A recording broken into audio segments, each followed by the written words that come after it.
Assalamualaikum warahmatullahi wabarakatuh. Bagaimana kabar anak-anak pada pagi hari ini?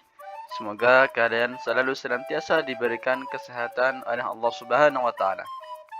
Baik anak-anak, hari ini kita akan memasuki pelajaran ketiga, yaitu cita-citaku menjadi anak soleh.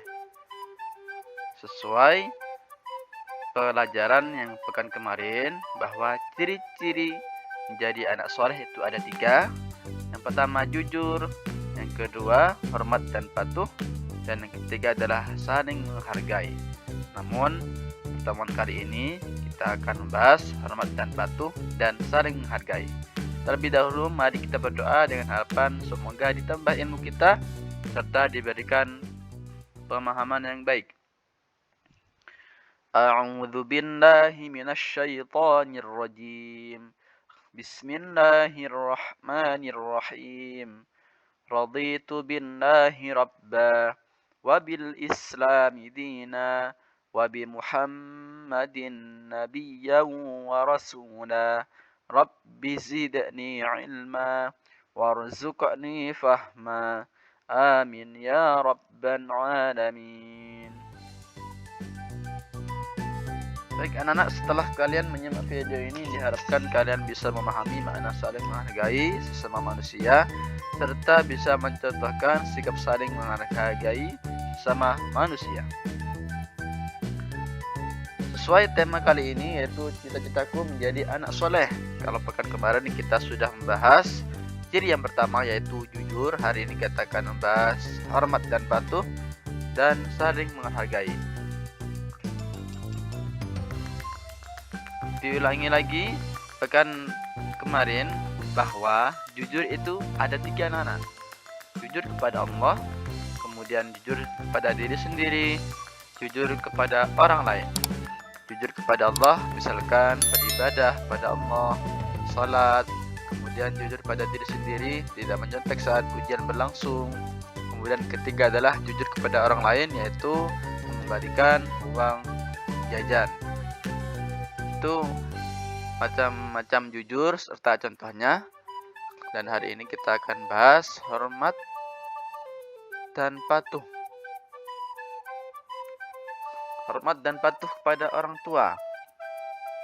Orang tua terdiri atas ayah dan ibu. Dari pernikahan mereka lah lahirlah seorang anak, yaitu kita. Mulai dari dalam kandungan, kurang lebih selama 9 bulan lamanya hingga kini besar anak-anak. Mereka yang mengasuh, membimbing, memberi makan, minum, dan pakaian, serta mendidik kita dan mengajari kita, serta menyekolahkan kita. Dalam membesarkan anaknya, tentunya anak-anak orang tua itu menghadapi berbagai masalah kehidupan. Maka dari itu, orang tua ini selalu berdoa pada Allah, ya Allah, jadikanlah anakku ini orang soleh yang taat kepadamu dan patuh kepada orang tuanya, serta berguna bagi bangsa dan negara. Begitulah anak-anak, setiap doa orang tua, ayah ibu kita selalu mendoakan kebaikan terhadap kita sebagai anaknya. Mereka anak-anak orang tua itu tidak pernah berhenti berdoa agar anaknya berperilaku soleh.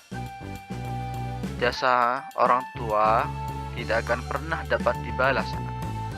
Oleh karena itu, sudah sepantasnya kita sebagai anak menaruh hormat, setia, dan patuh kepada orang tua. Apa yang orang tua perintahkan harus langsung kita laksanakan. Itu hormat kepada orang tua. Yang kedua, anak-anak hormat kepada guru. Mengapa harus hormat dan patuh pada guru? Ya, guru anak-anak itu merupakan pengganti orang tua di sekolah, ya. Jadi orang tua itu ada orang tua kandung kita sendiri, kemudian guru juga pengganti orang tua kita di sekolah. Banyak hal yang dapat kita peroleh anak-anak dari seorang guru, ya, terutama mendapat ilmu pengetahuan serta keteladanan. Guru itulah yang mengajarkan dan membimbing kita anak-anak untuk bisa beribadah dengan baik, kemudian membaca Al-Quran, berbahasa yang baik, berhitung, bergaul, kemudian mengenal lingkungan alam, dan lain sebagainya. Selain itu, memberi pengetahuan juga membimbing kita anak-anak, yaitu mengasuh, memperhatikan kita, dan menjaga muridnya selama berada di sekolah. Begitu besar juga seorang guru jasanya anak-anak pada kita semua. Jadi sudah seharusnya lah kita juga bersikap setia, hormat dan patuh kepada mereka. Apa saja contoh-contohnya sikap pada guru? Bentuk penghormatan kita kepada guru bisa dengan berbicara dengan sopan dan santun, kemudian berbahasa yang baik dan benar, rendah hati ya, kemudian tidak sombong dan tidak merasa lebih pintar. Itulah hormat dan patuh kita kepada guru. Kemudian pelajaran yang ketiga anak, yaitu ciri-ciri anak yang soleh, ya saling menghargai. Semua manusia di dunia ini bermula dari Adam alaihissalam. Kemudian manusia ini berkembang, di antaranya adalah kita. Allah Subhanahu wa taala menciptakan manusia itu berbagai macam bentuk dan warna. Ada yang putih, ada yang hitam, tinggi, rendah, berambut keriting, dan berambut lurus.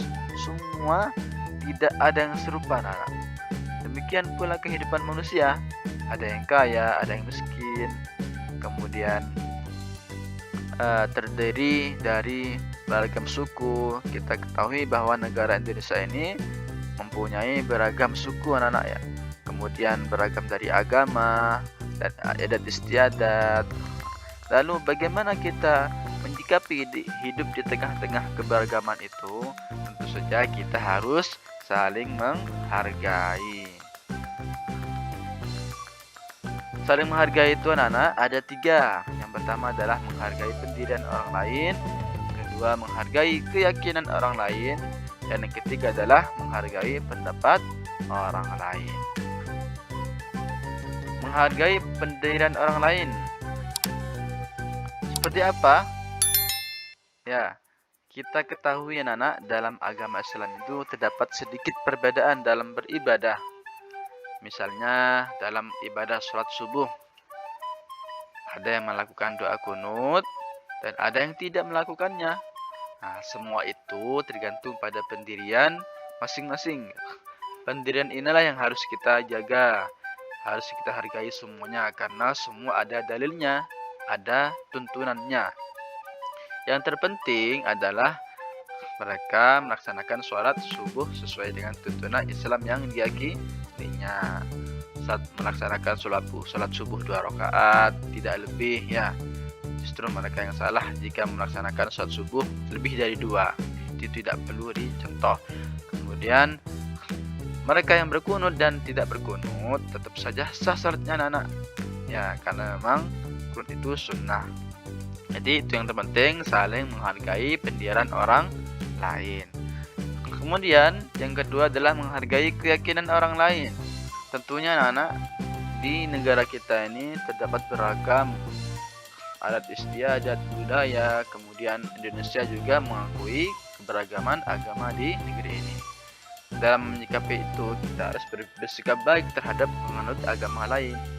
Tentunya tidak menghina, tidak mencaci, dan saling menghormati serta bekerja sama dalam hal sosial dan kemasyarakatan. Tentunya di sini tidak bekerja sama dalam hal ibadah yang perlu kita hormati dan bekerja sama dalam hal sosial. Misalkan bergotong royong, kemudian saling membantu, itu merupakan kerjasama dalam hal sosial dan kemasyarakatan yang bermanfaat bagi manusia. Itu contoh daripada menghargai keyakinan orang lain. Kemudian yang ketiga adalah menghargai pendapat orang lain. Ini misalkan dalam contoh belajar anak-anak di sekolah ya, di mana seorang guru memberikan tugas pada siswa untuk berkelompok dan masing-masing membicarakannya atau mengemukakan pendapatnya tentang bagaimana seharusnya bersikap terhadap orang tua. Di sini di contoh sebelah anak-anak ada beberapa siswa ya yang saling mengemukakan pendapat. Yang satu mungkin harus menuruti sikap orang tua, kemudian tidak boleh sombong terhadap orang tua, harus patuh terhadap perintahnya, dan berbagai macam pendapat yang dikemukakan.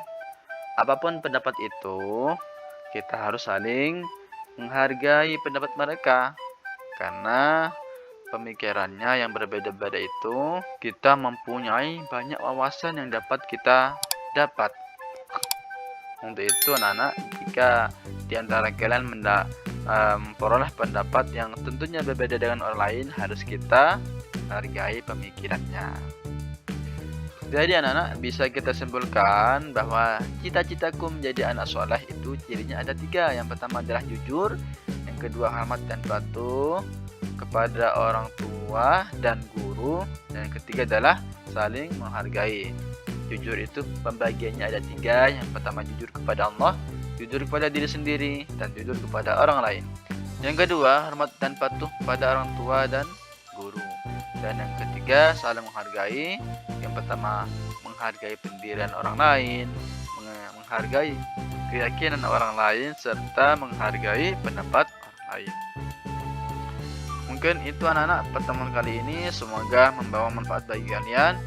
Mari kita tutup dan kita akhiri dengan bacaan hamdalah bersama. Alhamdulillahirabbil alamin.